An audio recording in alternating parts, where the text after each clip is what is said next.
ready for first oil and AFCON 2027. Construction of Kidepo International Airport is underway to boost tourism in Karamoja. Phase 1 of Entebbe International Airport's rehabilitation and expansion is complete, with a new passenger terminal and expanded cargo facility. The passenger terminal capacity has risen from 2.0 million to 3.5 million travelers per year. 12 regional aerodromes have been maintained to support regional connectivity for tourism and trade. Government is strengthening Uganda Airlines as critical transport infrastructure to enhance international connectivity for tourism, trade, investment, and the diaspora. In order to enhance operational efficiency, expand and modernize the fleet, government is further capitalizing the airline by acquiring 8 additional new passenger aircrafts. The financial year 2026-2027 priorities for transport are the following.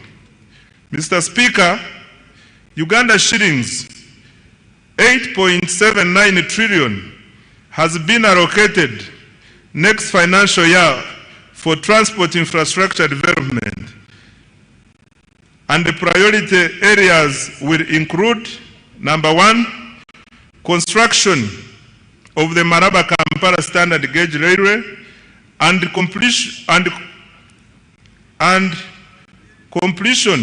of rehabilitation of the meter gauge railway. Number 2, construction, upgrade and maintenance of national, city, district, urban and community access roads. Number 3, construction and maintenance of strategic bridges. 4, development of water transport systems such as ferries and ports. 5, operationalization of Kabarega International Airport and continued upgrade of regional aerodromes. And 6, expansion of the Uganda Airlines. I now come to the energy development. Mr. Speaker, sir, reliable and affordable energy is essential for industrialization and socio-economic transformation. Government continues to invest heavily in electricity generation, transmission, and distribution infrastructure. In financial year 2025-2026, government achieved the following in energy development. 1, continued development of hydro, solar, and other energy projects, alongside preparatory work for future nuclear investments. Installed generation capacity now stands at 2,098 megawatts, and the government's medium to long-term target is 52,482 megawatts to support industrialization, urbanization, and economic growth.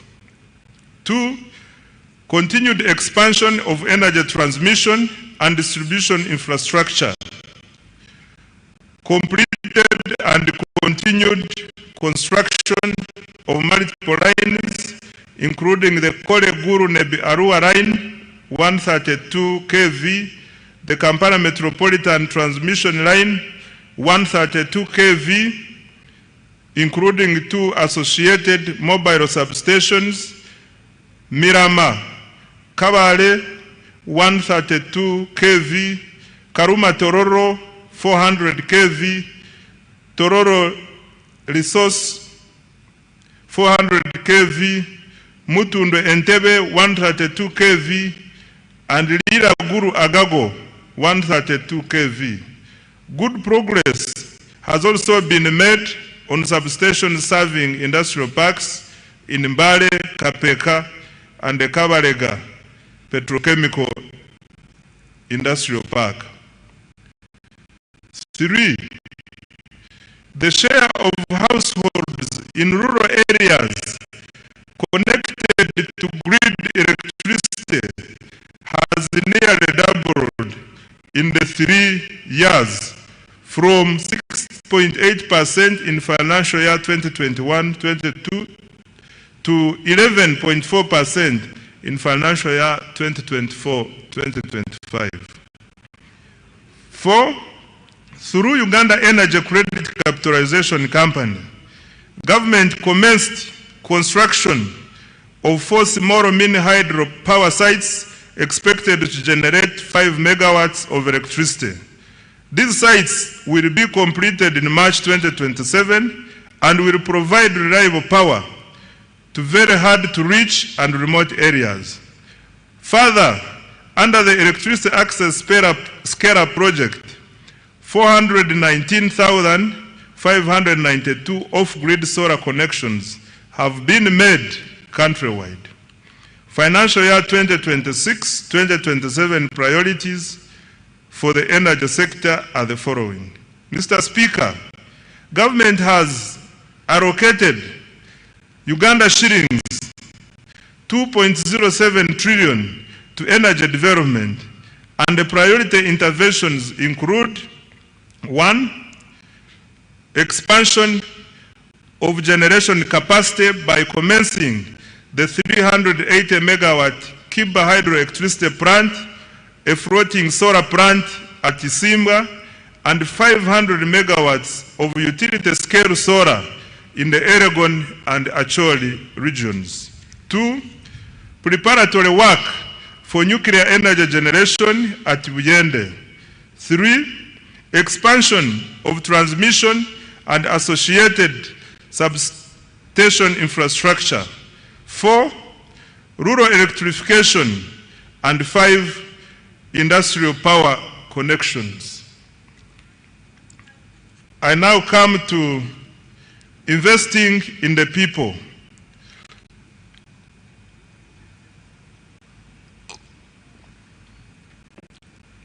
Mr. Speaker, economic transformation is ultimately about people. A healthy, educated, skilled, and productive population is indispensable for sustained growth and shared prosperity. That is why government continues to allocate a large share of the discretionary budget to human capital development, i.e. health, education, water and sanitation, and social protection. During financial year 2025-2026, the following milestones were achieved. Under health, Mr. Speaker, government sustained its policy of progressively increasing investment in essential medicines and health supplies. Accordingly, funding through the national medical stores was increased by Uganda shillings 145.33 billion to Uganda shillings 862.93 billion in financial year 2025-2026. Government will continue to increase domestic financing for essential health commodities with the aim of substantially reducing reliance on donor support. This will guarantee uninterrupted access to essential medicines like antiretroviral medicines, anti-malarial drugs, vaccines, immunization supplies, laboratory commodities, and anti-tuberculosis medicines. Government continued to modernize healthcare infrastructure and equipment. During the year, 17 regional referral hospitals and 25 general hospitals were equipped with neonatal intensive care units. In addition, 14 regional referral hospitals received CT scan machines. Construction and upgrading of 31 health facilities across Karamoja is ongoing. Government also completed high-capacity medical waste and incinerators in Fort Portal, Guru, Mbarara, KCCA, and Lira. Busorwe, Gombe, Kaworo hospitals were also rehabilitated. Right Honorable Speaker, government continued to promote preventive health care through immunization, disease prevention, and nutrition programs. Immunization coverage for children under 1 year reached 94%, while first dose measles, rubella coverage reached 93%. Government also conducted nationwide campaigns against malaria, HIV, AIDS, Ebola, cholera, and yellow fever, and promoted nutrition education for children, pregnant women, the elderly, and other vulnerable groups. Government also continued to expand specialized health care services in oncology, cardiology, and other fields, reducing the need for treatment abroad. The Uganda Heart Institute conducted 634 cardiac interventions, including open heart, closed heart, vascular, and catheterization procedures. In April 2026, the Uganda Cancer Institute successfully performed the country's first bone marrow transplant. Mr. Speaker, specialized health care services will be further strengthened by ongoing investments. The 250-bed capacity cardiac hospital in Naguru, Kampala is 44% complete and expected to be completed by June 2027. The International Specialized Hospital of Uganda at Lubowa is 75% complete and will be completed in December 2027. Mr. Speaker, I wish to repeat this one. The International Specialized Hospital of Uganda at Lubowa is 75% complete and will be completed in December 2027. The first phase of the Nuclear Medicine Center for the cancer treatment is 95% complete, with radiotherapy and advanced molecular imaging services. Phase 2 of the PET Center is 10% complete. Regional cancer centers in Mbarara, Arua, and Mbale are under construction, while the Guru Center is fully operational. Other achievements in the health sector include: 1. Expansion of the national e-health digital infrastructure to support telemedicine, health information management, medicine tracking, and monitoring of health workers' performance. Number 2, strengthening the national ambulance and emergency care system through the deployment of additional ambulances. Mr. Speaker, the priorities under the health sector for financial year 2026-2027 are the following. Government has allocated Uganda shillings 5.23 trillion for the health sector in financial year 2026-2027. The funding will focus on: number 1, maternal and child health; 2, nutrition improvement; 3, expanded immunization; 4, prevention and treatment of non-communicable diseases; 5, provision of essential medicines; 6, strengthening specialized healthcare services. 7, improving emergency response systems. 8, exploring feasible pathways towards universal health coverage. I now come to water and sanitation. Mr. Speaker, access to clean and safe water remains fundamental to public health, human dignity, and economic productivity. Government has therefore continued investing heavily in water supply and sanitation infrastructure across the country. Access to improved water sources continues to expand, with 71% of households now having access. Coverage stands at 68% in rural areas and 74.5% in urban areas. Mr. Speaker, during financial year 2025-2026, safe water access was extended to 553 villages.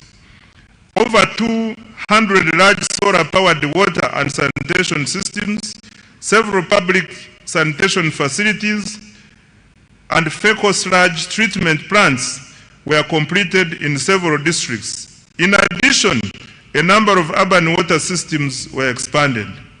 Government has allocated Uganda shillings 1.013 trillion in financial year 2026-2027 to further expand access to safe water and sanitation services across the country. The objective is to ensure universal access to safe water and sanitation services. I now come to education, skills, and sports. Mr. Speaker, education remains the most powerful instrument for social mobility and long-term economic transformation. During the financial year 2025-2026, the following milestones have been achieved in the education sector. 1, in order to expand access to education, government continued financing universal primary education UPE and universal secondary education USE. Approximately 9.52 million learners benefited from UPE, while about 995,116 learners benefited from universal secondary education and universal post-O-level education and training. 2, government completed construction of 90 additional seed secondary schools, expanded 54 existing schools, and operationalized 259 seed schools. 3, in preparation for AFCON 2027, Hoima Stadium has been completed. Upgrades to Nambole Stadium are progressing well, and other required tournament facilities remain on schedule. Further construction of Akibwa Stadium is on schedule. Number 4, government has intensified investment in STEM, technical and vocational education, industry-linked skills development, and digital literacy. In financial year 2026-2027, priorities for education, skills, and sports, Mr. Speaker, are the following. Next year, government has allocated Uganda shillings 6.66 trillion to further improve education of Ugandans. Priorities will include: number 1, access to quality UPE and USE. Number 2, strengthening STEM and vocational education. 3, improving teacher welfare and training with emphasis on pre-primary teachers. 4, curriculum reform. 5, strengthening public universities and research institutions. And 6, completing critical sports infrastructure for AFCON 2027. Mr. Speaker, beginning financial year 2026-2027, an additional Uganda shillings 568.65 billion has been allocated to enhance salaries for primary school teachers and arts teachers in secondary schools and BTVET institutions.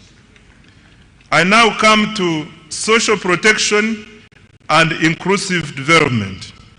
Mr. Speaker, the NRM government has over the years ensured economic growth is inclusive. Government continues implementing targeted programs aimed at supporting vulnerable groups and expanding economic participation. The following are some of the achievements. 1.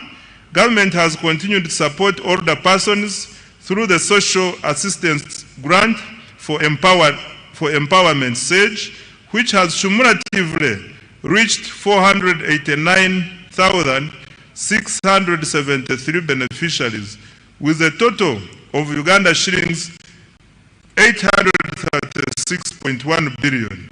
In addition, the Special Enterprise Grant for Older Persons has supported 17,245 older persons with approximately Uganda shillings 13 billion. Number 2, under the National Special Grant for Persons with Disabilities, 72,772 beneficiaries have received Uganda shillings 48.5 billion across 171 local governments. 3, the Youth Livelihood Program has financed 24,859 projects benefiting 275,034 youth at Uganda shillings 195.4 billion, while 57,849 youth have benefited from the Youth Venture Capital.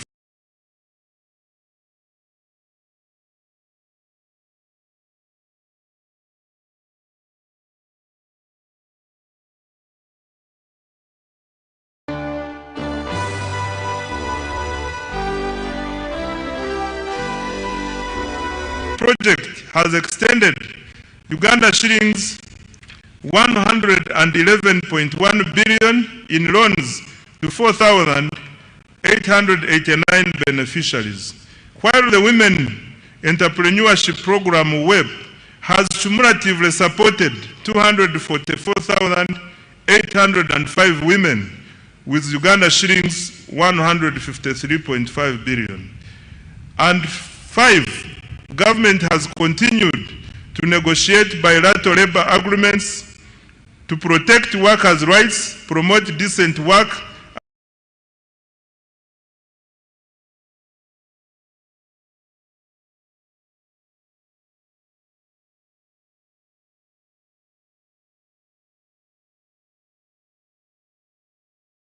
Ugandans. Financial year 2026-2027 priorities for social protection.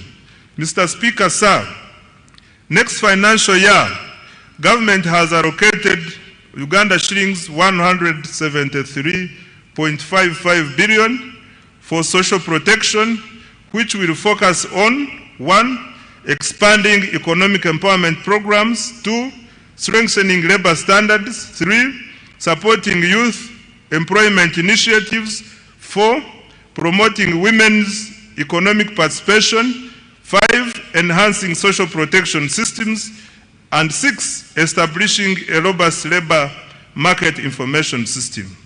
Mr. Speaker, overall, Uganda shillings 13.56 trillion has been allocated next financial year to invest directly in the people of Uganda through health, education, social protection, and water and sanitation. This investment reflects government's conviction that people are Uganda's greatest asset. Enabler 4, industrial development and manufacturing. Mr. Speaker, nations achieve prosperity not by exporting raw materials, but by transforming them into high-value products. For this reason, government places high priority on industrial development, manufacturing, and value addition. Mr. Speaker, besides government investment in manufacturing under the ATMs already highlighted, the following milestones have been achieved in this financial year. 1. Government continued investing in the development of industrial parks. The aim is to lower investors' establishment and operating costs and drive industrial growth. As a result, the number of formal factories has cumulatively risen from 10,437, of which 6 have cumulatively risen to 10,437.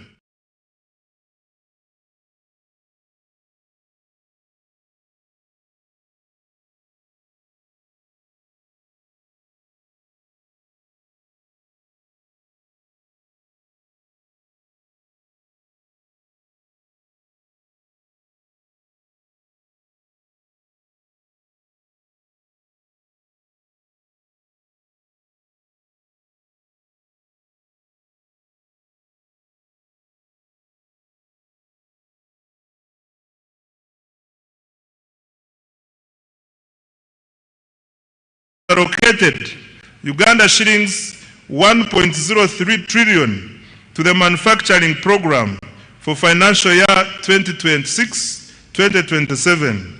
Priority interventions include: 1. Additional capitalization of UDC to drive industrial development. 2. Access for wealth creators. Mr. Speaker, access for wealth creators. Mr. Speaker, wealth creators need access to both domestic and export markets. Expanding the domestic market requires higher household incomes and increased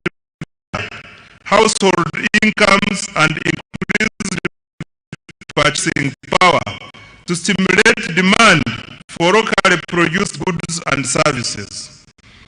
Export growth, on the other hand, requires deeper regional integration to access larger markets within the East African Community, COMESA, and the African Continental Free Trade Area.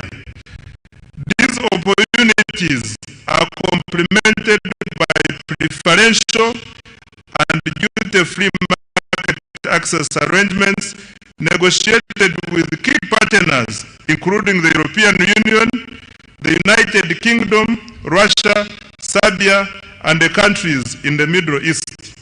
To expand both domestic and export markets, government will continue investing in standards, quality assurance, certification, and market intelligence to enhance the competitiveness of Ugandan products and services. To this end, government has so far implemented the following. Number 1, strengthen certification services to enhance efficiency. Additional personnel have been recruited and trained to increase capacity of the Uganda National Bureau of Standards to undertake certification, surveillance, and enforcement of standards. Following automation, the turnaround time for import inspection reduced from 3 weeks to 4 hours. Production testing reduced from 30 days to 14 days. And product certification reduced from 180 days to 45 days. 2. Decentralization and modernized certification services to enhance access. Construction and equipping of engineering testing laboratories is ongoing and expected to be completed by September 2026. Government also commenced construction of regional laboratories in Mbale, Gulu, and Mbarara. 3.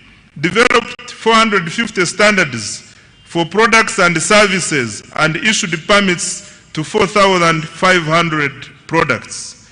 4.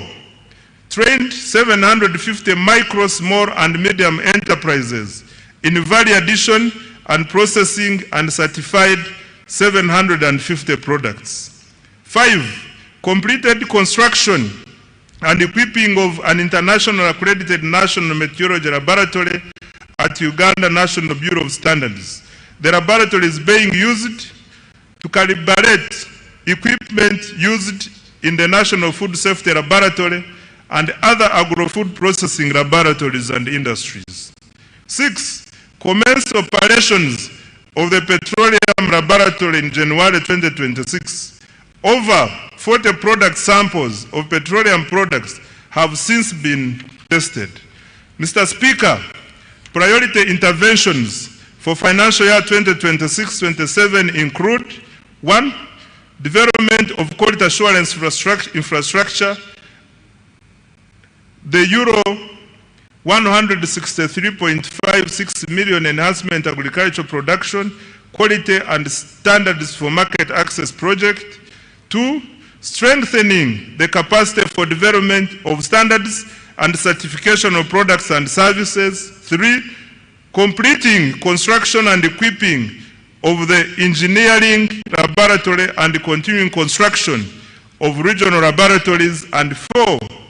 Accrediting private laboratories to increase access.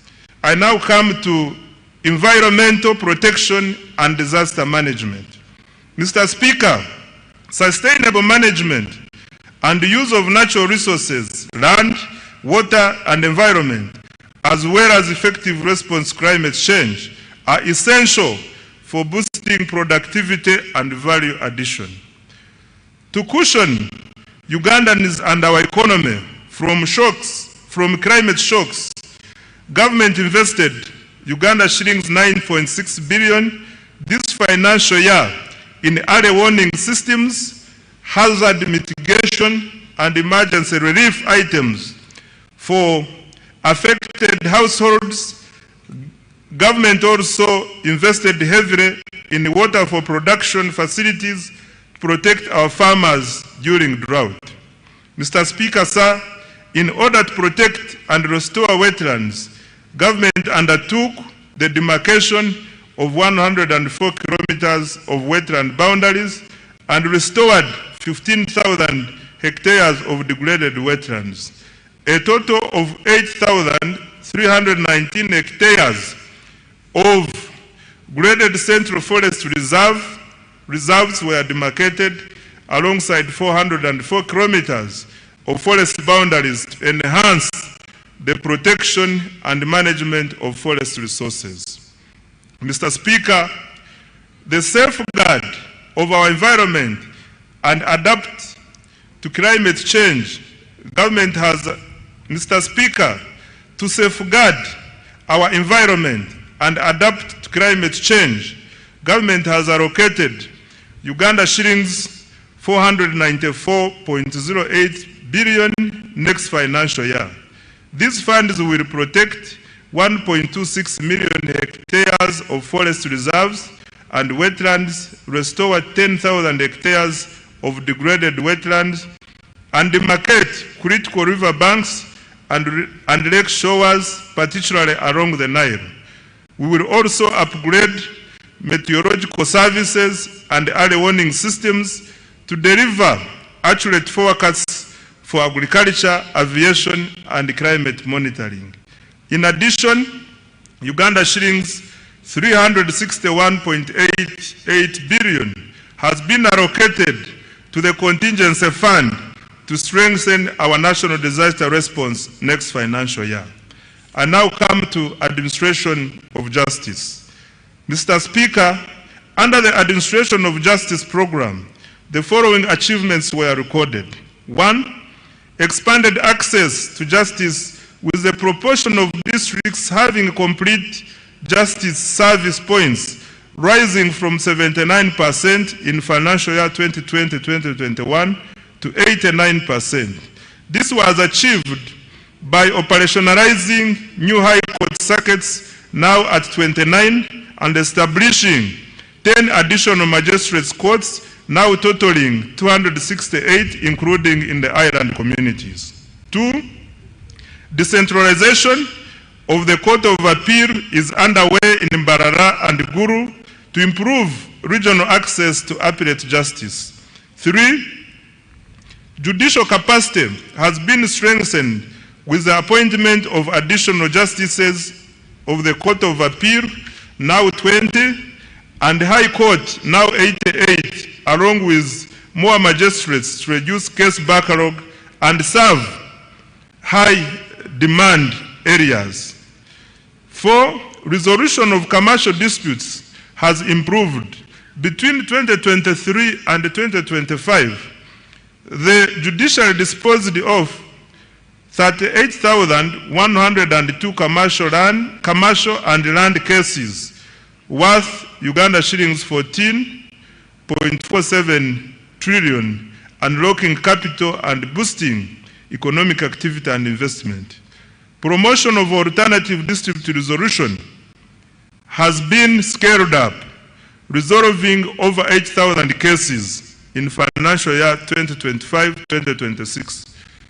Alongside nearly 25,000 small claims matters worth Uganda shillings 19.5 billion. 6, mobile courts have been deployed to hard to reach and refugee hosting areas, bringing hearings into communities to accelerate case resolution and improved access to justice. In financial year 2026-2027, priorities for administration of justice, Mr. Speaker, are the following. Uganda shillings 665.55 billion has been allocated under this program for financial year 2026-2027 to number 1, expand access to justice and further decentralize appellate services. 2, recruit and deploy judicial officers. 3, reduce case backlog through alternative dispute resolution and mobile courts. 4, digitize courts, case management and e-filing. 5, strengthen prosecution, forensic services and corruption efforts. And 6, upgrade court infrastructure and circuit operations. I now come to legislation and oversight. Mr. Speaker, sir, during financial year 2025-2026, the 11th Parliament held 34 sittings, passed 18 bills, and concluded one petition, passed 29 resolutions, and adopted 22 reports. Most importantly, the turnaround time for enacting legislation has reduced significantly, and I want to congratulate the 11th Parliament upon this achievement. Next financial year, government has allocated Uganda shillings 1.23 trillion to enable Parliament to fulfill its constitutional mandate of legislation, appropriation, oversight, and effective representation. I now come to key implementation reforms. Mr. Speaker, achieving tenfold growth requires more than investment. It requires discipline, it requires accountability, it requires efficiency, and it requires integrity. Government will therefore undertake a comprehensive implementation reform agenda aimed at eliminating waste, corruption, delays, and inefficiency. In this regard, government is implementing a cleanup. This means enforcement of the laws and regulations to ensure institutional effectiveness, leading to improved service delivery and public trust. The specific priorities in the cleanup include: 1, enforcement of budget discipline and accountability. In financial year 2026-2027, going forward, as part of the performance contracts, all accounting officers will sign a budget discipline and accountability charter, which provides for sanctions against breaches of accountability rules in planning, budgeting, and execution of public resources. 2, combating corruption through procurement reforms, digitization, strengthening internal controls and audits, and ensuring transparency to facilitate accountability. 3, continued enforcement of trade order and traffic discipline to promote safe, orderly, and livable cities and urban centers and improve the safety of public transport. 4, strengthening governance, oversight, and performance of state-owned enterprises. 5, strengthening allocative efficiency by prioritizing high-impact investments under the ATMs and the enablers, while eliminating wasteful expenditure. To this end, as guided by His Excellency the President, state-funded celebrations on public holidays will be suspended except functions on religious holidays. Going forward, public holidays will be observed without official ceremonies. 6, centralizing the management of counterpart funding under the Treasury to safeguard funding for priority projects. 7, implement the contributory public service pension fund to attain fiscal sustainability of the management of pension liabilities for government workers. I now come to the financing of the budget for financial year 2026-2027. The financing strategy for financial year 2026-2027. Mr. Speaker, the financing strategy for financial year 2026-2027 seeks to create additional fiscal space to finance government priorities while maintaining debt sustainability. This will be achieved through: number 1, strengthening tax administration and compliance. 2, introducing targeted tax policy measures to increase domestic revenue. 3, mobilizing concessional financing from development partners and international financial institutions. And 4, expanding alternative sources of financing, including public-private sector partnerships, venture capital, innovative instruments such as Sukuk, and listing of commercially viable public enterprises on the stock exchange. Resource envelope. Right Honorable Speaker, the total resource envelope for financial year 2026-2027 is 84,391,743,343,426 shillings. This is detailed as follows. 1. Domestic revenues, Uganda shillings 45.96 trillion, of which 40.16 trillion is tax revenue, 4.02 trillion is non-tax revenue, 1.44 trillion is petroleum revenue, and 339.8 billion is local government revenue. 2. Domestic borrowing, Uganda shillings 11.97 trillion. 3. Domestic debt refinancing is Uganda shillings 13.97 trillion. External borrowing for general budget financing is Uganda shillings 1.22 trillion. And external financing for projects is Uganda shillings 11.27 trillion. Expenditure allocations. Mr. Speaker, a summary of the allocations of the above resources is as follows. 1.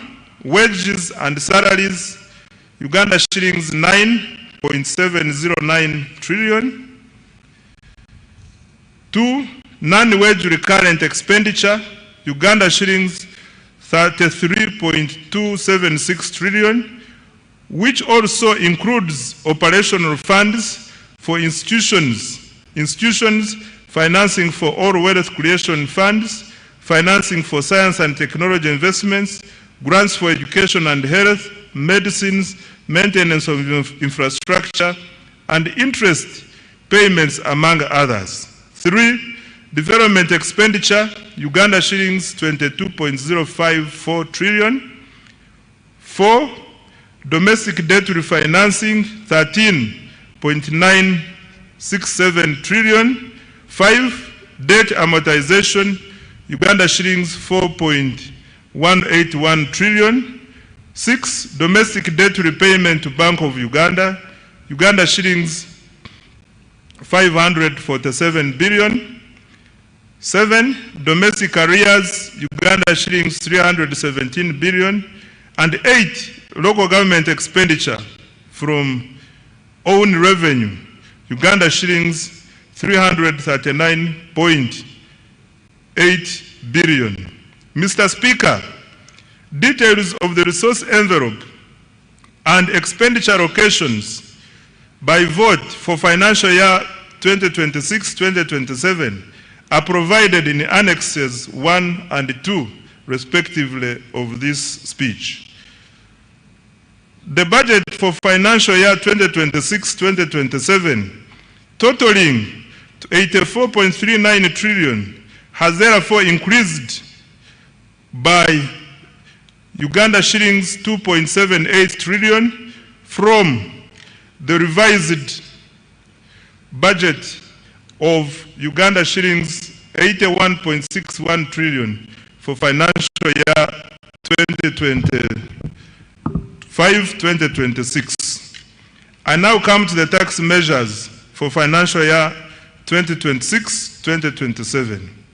Mr. Speaker, sir, let me now highlight the key tax policy measures as approved by Parliament to support domestic revenue mobilization, investment, job creation, and economic growth. Under income tax, Mr. Speaker, Parliament approved the following income tax measures. 1.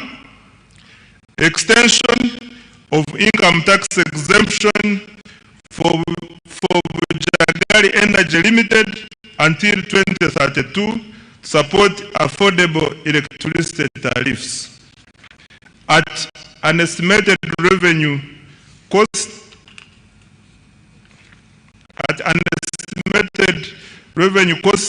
of Uganda shillings 115 billion per annum. 2.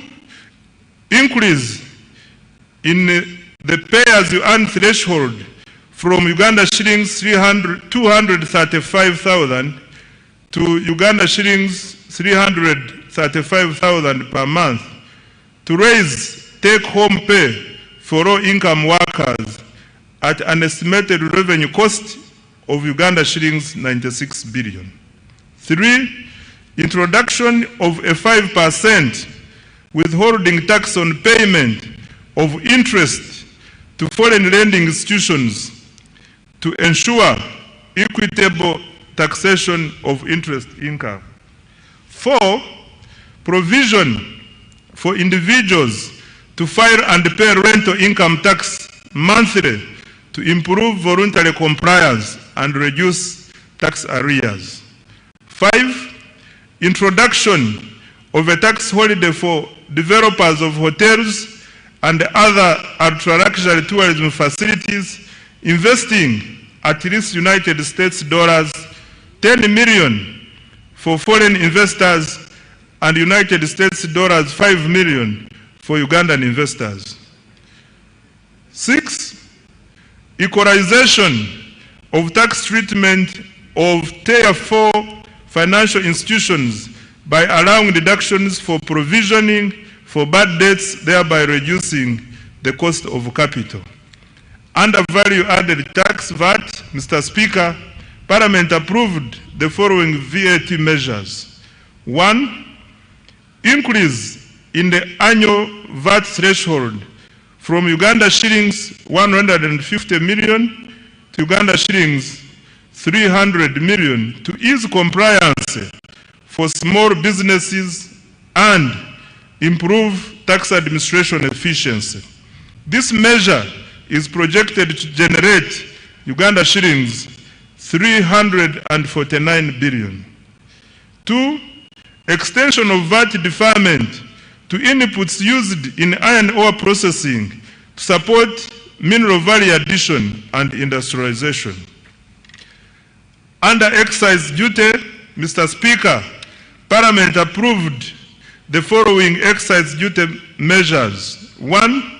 Increase in excise duty on diesel and petrol by Uganda shillings 200 per litre to generate Uganda shillings 450 billion in revenue. 2. Increase in excise duties on selected products as follows. 1. Alcoholic drinks like Uganda Waraji, Black Label, Coconut, and Amarula from Uganda shillings 1,700 to Uganda shillings 3,500 per litre to generate Uganda shillings 85 billion. 2. Motorcycles at first registration from Uganda shillings 200,000 to Uganda shillings 500,000 to generate 26 billion. 3. Single-use plastics from 2.5% or $70 per ton to 25% or $1,500 per ton to protect the environment and raise 10 billion. 4. Cooking oil from Uganda shillings 200 to Uganda shillings 400 per litre to generate 25 billion. 5. Cement from Uganda shillings 500 to Uganda shillings 750 per 50 kilograms per bag to generate 15 billion. And 6. Sugar from Uganda shillings 100 to Uganda shillings 200 per kilogram to generate 25 billion. Introduction of excise duty on selected products as follows. 1. Locally manufactured paints and varnishes at 3% or shillings 50 per litre or kilogram, whichever is higher, and imported paints and varnishes at 10% or Uganda shillings 2,000 per litre, whichever is higher, to generate 24 billion. And cooking fat at shillings 500 per litre or kilogram to generate 15 billion. On stamp duty, Mr. Speaker, a modest stamp duty has been introduced on the first registration and transfer of motor vehicles and motorcycles as follows. 1. Motorcycles, tricycles, and quadricycles, Uganda shillings 30,000. And 2. Any other motor vehicle, Uganda shillings 200,000. This will generate Uganda shillings 30 billion. Under the Tax Procedures Code Act, Mr. Speaker, Parliament approved the following tax relief measures. 1. Waiver of principal tax, penalty, and interest owed by a taxpayer to URA as at 30th June 2016. 2. Extension of the waiver of interest and penalties outstanding as at 30th June 2025, provided the principal tax is paid by 30th June 2027.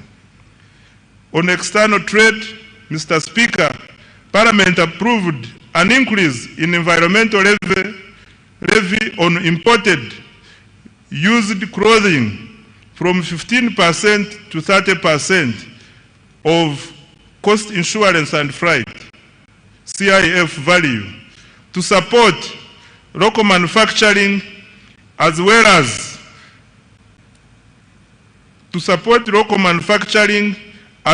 local manufacturing and generate Uganda shillings 40 billion. Under lotteries and gaming, Mr. Speaker, Parliament approved increase of the tax for betting from 20% to 30% to harmonize taxation across gaming activities and generate Uganda shillings 24 billion. In conclusion, Mr. Speaker, Uganda has become a land of opportunity and promise. Our economy has expanded to United States dollars 69 billion and is projected to grow at a double-digit rates driven by strong export performance, fast oil, and sustained wealth creation interventions. More importantly, this growth is increasingly translating into jobs, higher incomes, and better livelihoods for Ugandans. Investor confidence is rising, and the Ugandan diaspora is responding with increased remittances, investment, and active participation in our transformation. This budget aims to accelerate the attainment of the tenfold growth strategy. Government has allocated 99% of discretionary resources to the ATMs, i.e. agro-industrialization, tourism development, mineral-based industrialization, and science, technology, and innovation, and their key enablers. This budget prioritizes production, productivity, value addition, exports, and job creation. I invite the private sector to take full advantage of these opportunities to create wealth. The budget launches Uganda into the Chisanja No More Sleep. The budget launches Uganda into the Chisanja No More Sleep. Every Ugandan must actively engage in wealth creation, and every leader must be accountable for transforming households and communities. I want to repeat this. The budget launches Uganda into the Chisanja No More Sleep. Every Ugandan must actively engage in wealth creation, and every Every leader must be accountable for transforming households and communities. The era of planning and debate is over. The era of implementation and results has begun. Our mission is clear: produce more, earn more, export more, and lift every household out of subsistence. I dedicate this budget to all wealth creators, especially the youth whose energy, enterprise, and innovation will drive Uganda's transformation into a $5 billion economy. Right Honorable Speaker, I beg to move.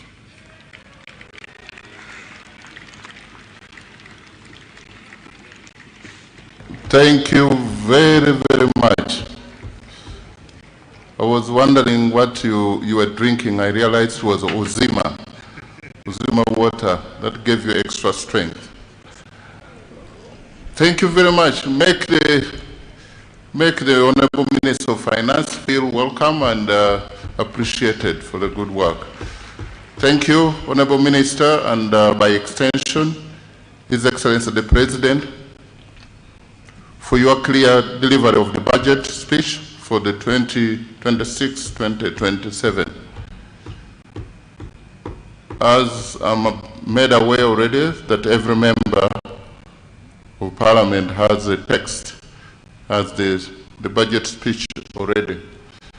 I urge you to take note of the government's budgetary priorities and related matters for the coming financial year. This will greatly inform our legislative oversight. Honorable Minister, thank you once again. I didn't know you could stand for that long. Item number 7, remarks by His Excellency the President. Honorable members and distinguished guests, I now take this singular honor to invite His Excellency the President to make his remarks, to take us through the budget speech. Your Excellency, we don't take your being here for granted. You're welcome.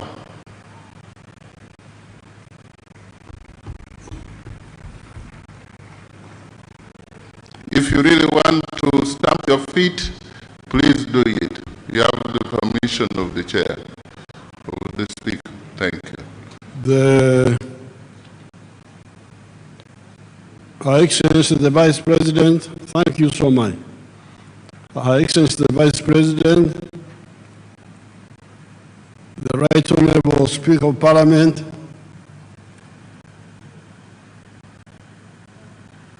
all the other political and state leaders, the religious leaders, the cultural leaders, members of the diplomatic corps, and all Ugandans. You have heard how the economy is performing well, in spite of many problems in the world. The economy is performing well because Uganda is a very rich country. We've got a lot of potential. I saw one of the people who like writing things here and there, trying to say that we are targeting many areas of support. And I think he was trying to say that in South Korea, they concentrated on electronics and vehicles. But this is because South Korea didn't have much. They concentrated on the little they had. With us, we have got what South Korea has and much more than that. So that's why I really don't listen so much to people who are running around panicking and so on. What is crucial is clarity here within Uganda about our potential. And the next most important thing is the African market, because when you produce, you must sell. And Africa is our sure market, and then we can add other markets. So this growth of 6.4% is really still modest. As you had next year, the growth will go to 10.2% because of the petroleum.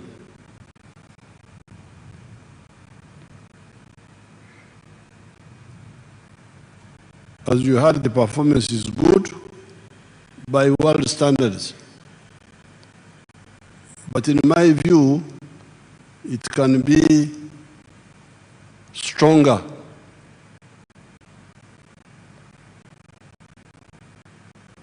I have been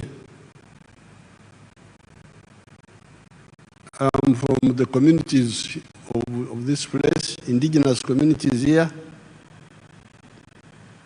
and I've been following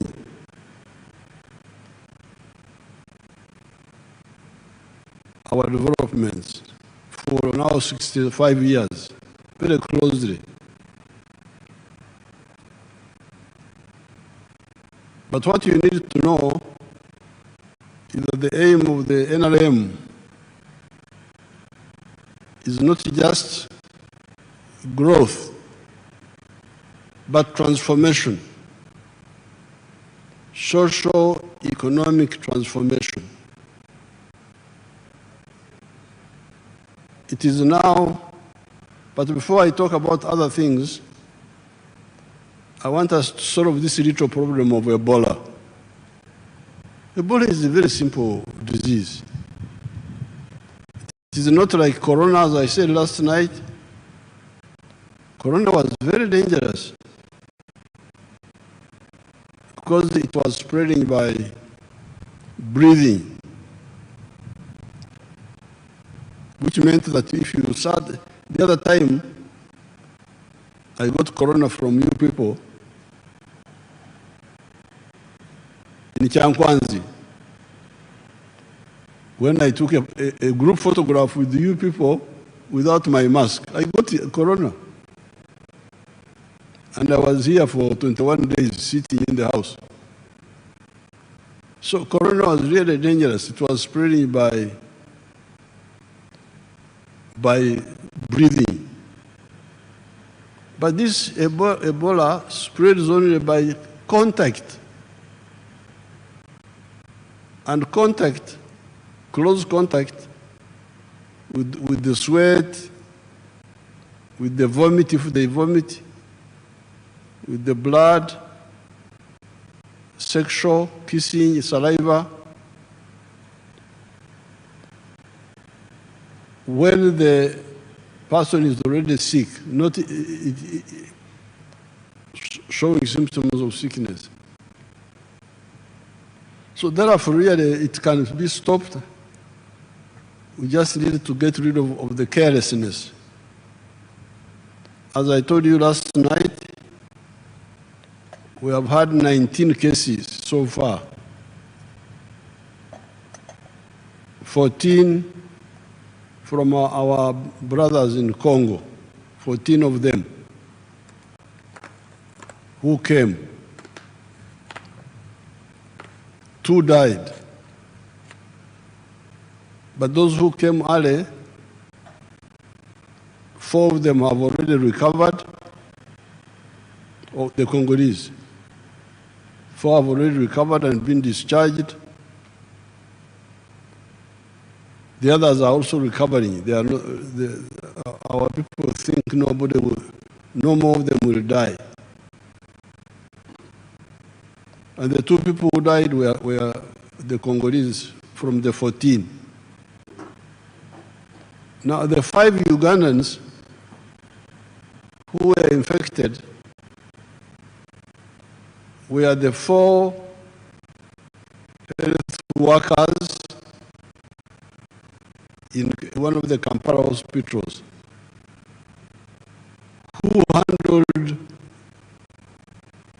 the sick people without taking precautions. That's how 4 of them were infected. Carelessness. Now the 5th one, the Ugandan, was the taxi driver who drove the sick man from Hoima to here. I don't know whether he was greeting him or what, because just driving, if you sit in his chair and you sit in yours, why should he infect you? But fortunately, that driver has now recovered. So of the 4 who recovered, 4 of the 5 who recovered, 4 are Congolese, 1 is Ugandan. And the 2 who died were all our Congolese brothers. So, and in the last 5 days, there's been no new case. This is very simple. I'm really, I don't like people who don't take life seriously. Because if you want to achieve what you want to achieve, you must be very serious with your life.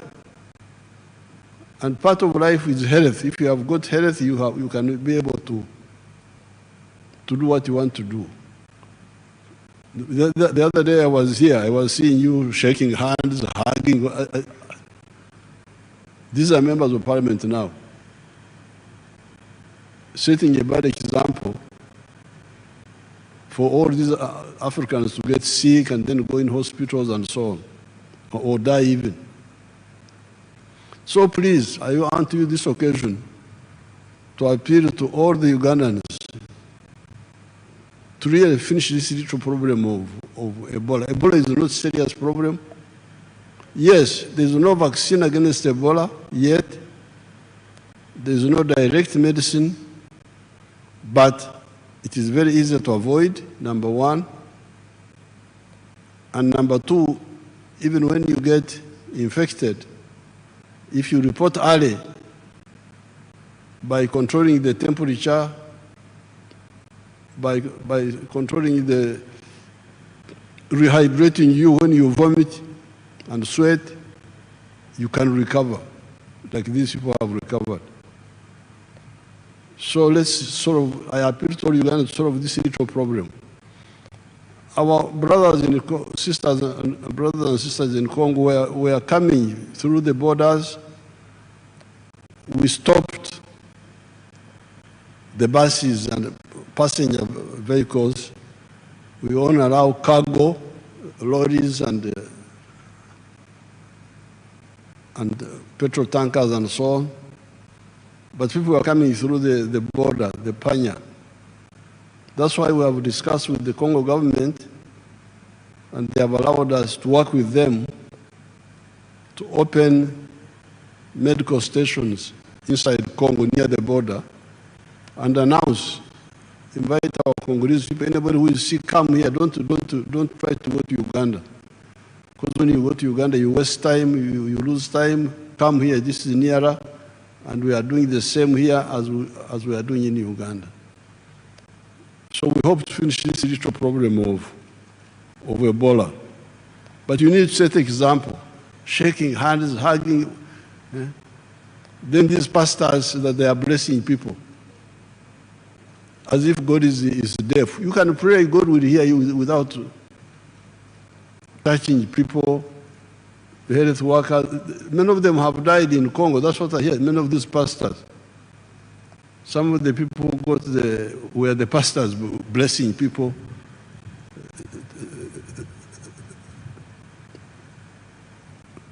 Now, coming to the budget, you need to get the strategic picture clearly. Strategic is when you plan to solve a problem from A to Z, the whole problem. Tactical is how you move from A to B. Now, the strategic aim of the NRM is to transform Ugandans. And I want to put it to you that it has taken a bit too long, although we have done well, but we could have done better. I was counting the years. It is now 32 years since the British came here. 132 years. The British came here in 1894 when they introduced their government here. Europe had started modernization. Capitalism had started. The money economy we are talking about had started. It is now 132 years from 1894. The British were trying to involve our grandparents and our great-grandparents into the money economy and our parents. By 1962, only 9% of the homesteads were in the money economy. After almost 70 years, only 9% were in the money economy. 91% were still in the Okora Chida Chonka. And I can testify because I'm from Ntungamo. Ntungamo, all of us were in the Okora Chida Chonka. There was not a single one who was interested in money. I know houses one by one. Now, when we were in the bush, we studied this and we put out our document, 10 points program. And point number 5 was on this very point. Please build an economy which is independent, integrated, self-sustaining, meaning, implying, join the money economy. When we came, we started. But when I checked, in 2013, you can imagine, only 32% of the homesteads had joined the money economy. That's how we involved the UPDF, General Saleh. Please, come and beg these people to join the money economy. Take seedlings to them, free seedlings. Go and beg them. Kulala, they are asleep. Then Saleh did his best. Now, recently, we have added PDM. But with all this, it's now 67% of the homesteads who are in the money economy with some chibaro. 33% are still refusing to join the money economy. So, this is the challenge. That's why we are saying, please, I'm really saying now, no more. We can't go on like this. And this is the work of the leaders. The leaders, the Banyankole say, Amushogomfu no mwekoreire. The eyes of the dead body are the eyes of the one who's carrying the dead body. If the one who's carrying the dead body falls in the pit, the body also will fall in the pit. I saw this. I'm here. I'm not a story. I am alive.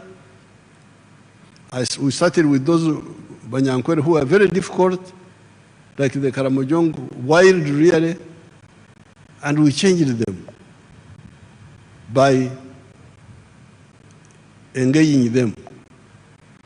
So therefore, what we said the other time here, now that especially there's this money which is already there in the villages, all the leaders, certainly all the ministers, must take the lead in checking parish by parish What is happening? To make sure that all these people stop Kukongora, stop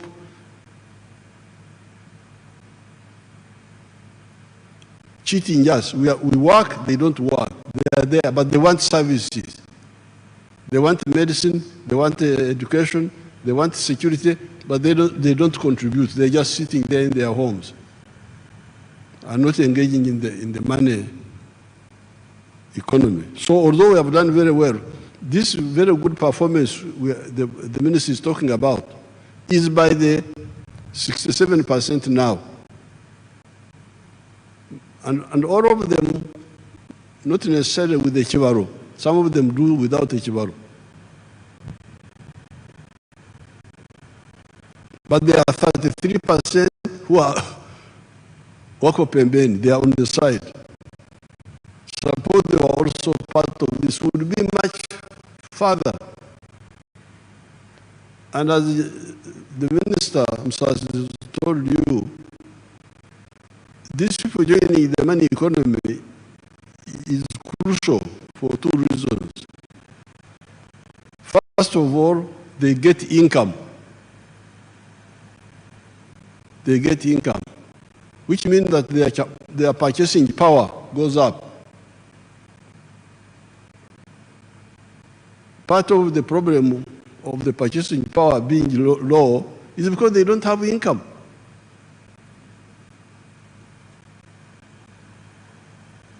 I am a wealth creator. I produce milk. But if you look at the figures, the production of milk is now as I was telling you the other day, 5.4 billion liters.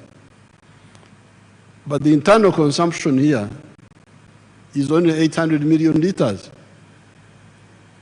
So that's why you hear we say there's too much milk in Uganda, we must export. But this is an artificial situation because with the 48 million people, if each one was drinking the milk he's supposed to drink, 210 liters per year, so that you keep mouth in your teeth, you keep your bones, would need 9.6 billion liters of milk. What we are producing now would not be enough. So we are saying there is surplus milk because there is underconsumption. Why is there underconsumption? Because people have no money. They can't buy. The per capita consumption now of milk is now 60 liters. 1/3 of what a human body needs. But this has gone up because in 1986, it was 18 liters. You can imagine. That's why people have no teeth in their mouth because there's no, the teeth have gone out because they don't have enough calcium. So therefore, this budget is no more Kongora. No more Kongora. No, Kongora is when you work and others just lean on the hoe in the village. No more Kulala. As you heard, the big budget, part of the budget is on infrastructure, on the roads, the railway, the pipeline, the airports, the waterways, electricity, irrigation. These are all, as the minister was saying, enablers to enable production to be done cost effectively, low cost of doing business in Uganda. Now, then the other challenge is on the service delivery. Again, that's where you, the leaders, must come in. Because medical care, Health Center 3, is in every sub-county. These sub-counties are in Uganda. They are not in Congo, they are not in Kenya, they are here. Why should there be no medicine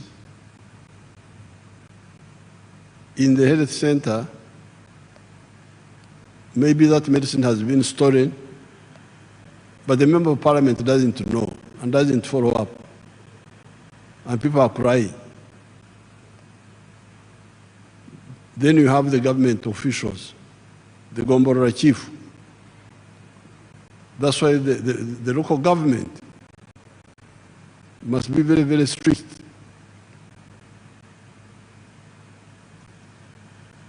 The Gombora chiefs, what are they doing? The GISO, this is somebody called the GISO.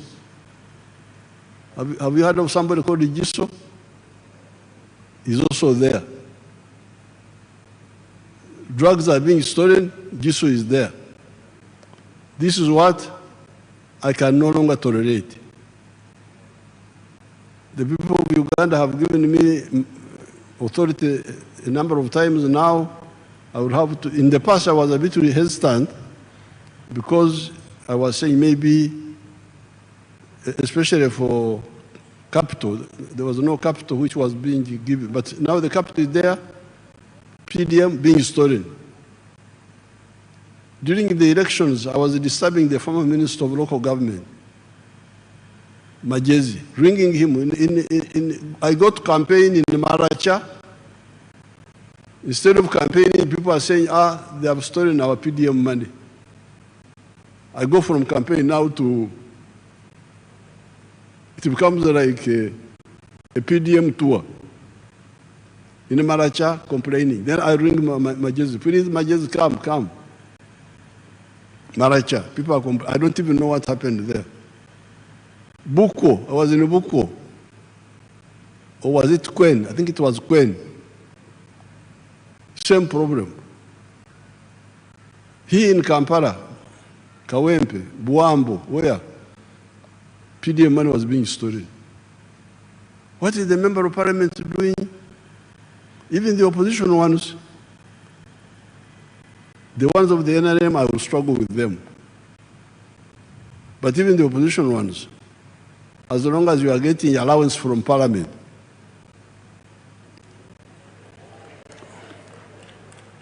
and you don't go to check what is happening, I will ask you, the Attorney General, to see how I can deal with you also. Because if you don't want to monitor, don't take the allowances. Say so, go to the clerk, but then why should you get a salary in the first place? So it seems I've got a legal basis where to demand performance from both the NRM and also the opposition. As long as you are getting money of the government, you must check. Because some of the opposition say they do it maliciously. Let the programs not work so that the NRM is blamed. That's not good enough for you. Because these programs are not for NRM, they are for your own people. So therefore, this service delivery, the drugs in the health centers, the justice, corruption, security, law and order, the infrastructure of leadership is there. Member of parliament for every constituency, LC3 for every sub-county, those are paid. The ones who are not paid, I don't blame them so much. The LC2 is not paid, so I don't have to blame him. But the LC3, the member of parliament, the councillor, these are all paid people. They must monitor, and then the government people must monitor. And local government must monitor them, the chief administrative officer. That's why I put in local government some people that people have been saying they are cantankerous, quarrelsome, like Barugahara and Namere. Namere is famous for quarreling, so you go and quarrel with them.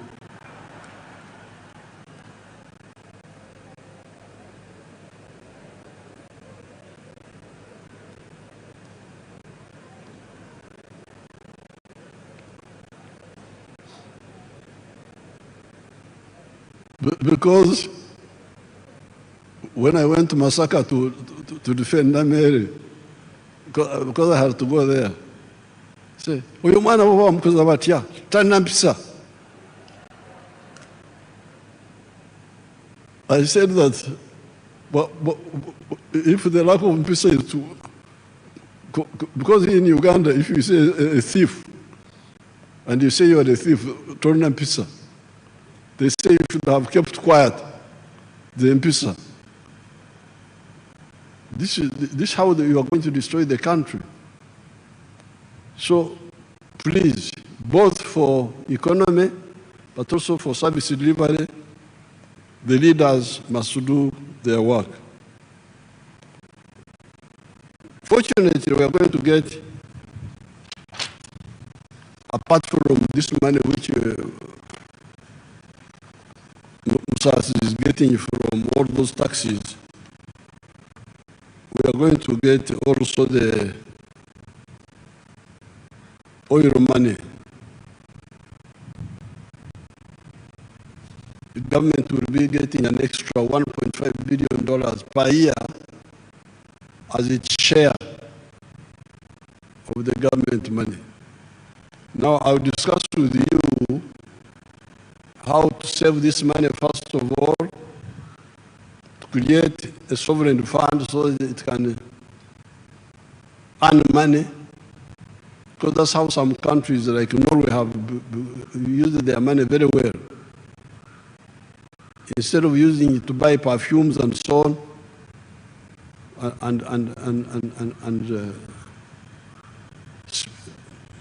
and whiskers, they put their money somewhere and it is gaining interest. But we need to use some of it to do the crucial infrastructure, like the railway.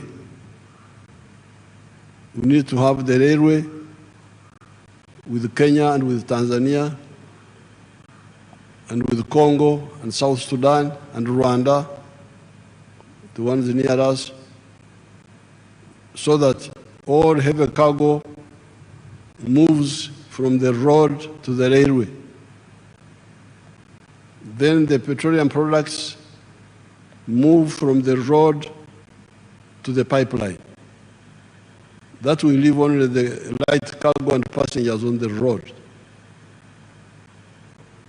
And the economics there, you had Musas telling you that it will bring down the cost of transport, of cargo, from 3,000 something to something much less.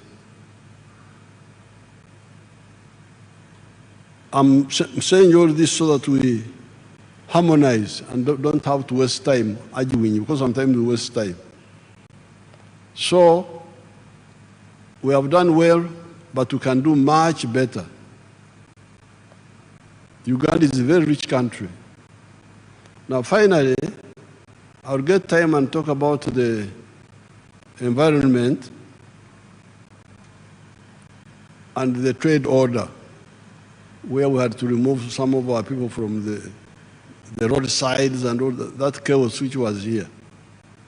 I want to really you people to support this. Don't go on with the cheap politics of misleading our people. Because a country is like a human body. This human body has got many systems which must work in the way God designed them. Breathing, you breathe. There is a whole system, how you breathe. Blood saturation, there is a whole system of how the blood saturates. Seeing, there is a whole system how you see. Hearing, there is a whole system of how you hear. Each system is separate but coordinated by the command post, the brain. Eating, the whole system. Diverse, specialized, but coordinated. Now you cannot say that because I want to eat, I put the food in the ear. I put food in the ear that I want to put food in the ear. Or in the nose. No, the nose is not for food. Sometimes when you are in the hospital in a bad situation, they can pass for sometimes some of the food through the nose. But you can't stay like that for long. Food must be through the mouth and the throat and the stomach. The nose is for breathing. The ears are for hearing. This is how the country is. The road is for vehicles, and the sidewalks are for passengers. Can't you see that? The road is for vehicles and motorcycles. The sidewalks are for passengers. The market, if you want to sell, you sell in a shop or a market or a supermarket. But you now say, no, I want to sell on the roadside. Really, this is not for that. This is for walking. Then you get people supporting that they are politicians. Really sickening. The swamp is for water. Swamp is for water. It is not for Amayuni, not for Rumonde, not for Marukwang, no. It is for water. It's for water. And that swamp is a savior. We are here, we have been here for 4.5 million years.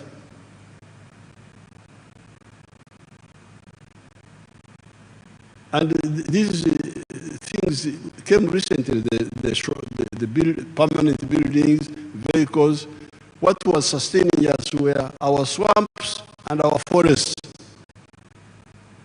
Even when our level of science was very low, not so much, the swamps and the forests kept us here, and the grass. Now you want to destroy that? And you say you are a Ugandan? No. What are you looking for in the swamp? Swamp is for water.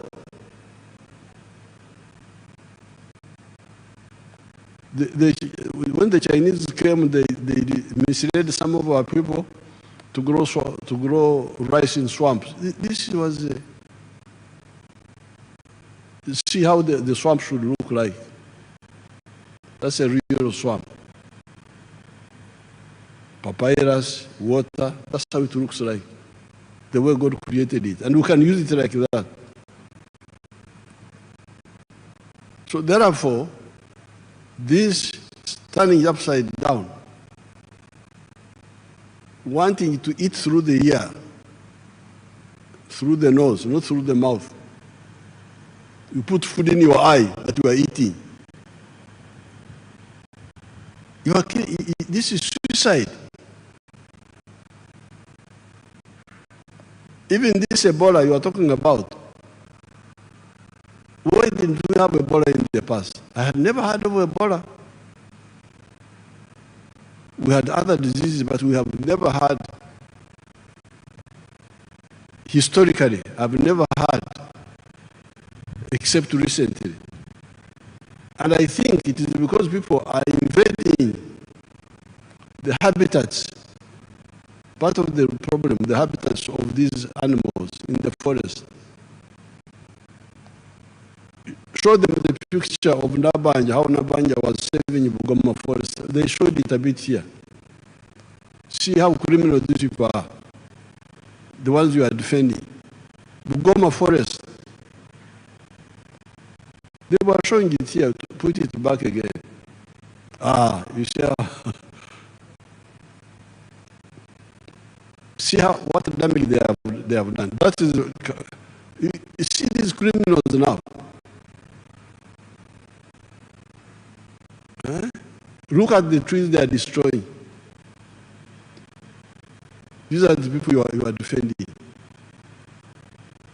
What good are these? Whose interests are they serving? These are enemies of Uganda. But I will get time and write something on that. So for now, please let all the political leaders take the lead in getting our 33% of the people who are outside the money economy to join the money economy. Do so with the Chibaro. Then we did with the others, value addition and so on, like the minister was saying. I thank you and I wish you good luck.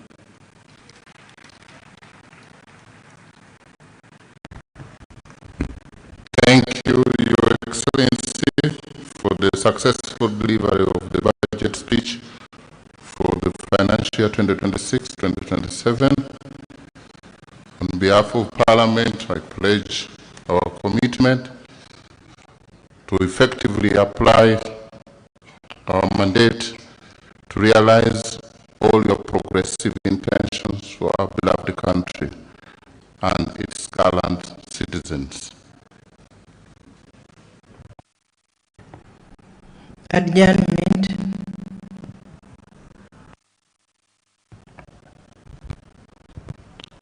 I once again want to thank Your Excellency and all dignitaries for gracing this year's budget speech. I pray, may God bless you all. May God bless Uganda. Honorable members, the House is adjourned to Tuesday, 30th June 2026. The anthems.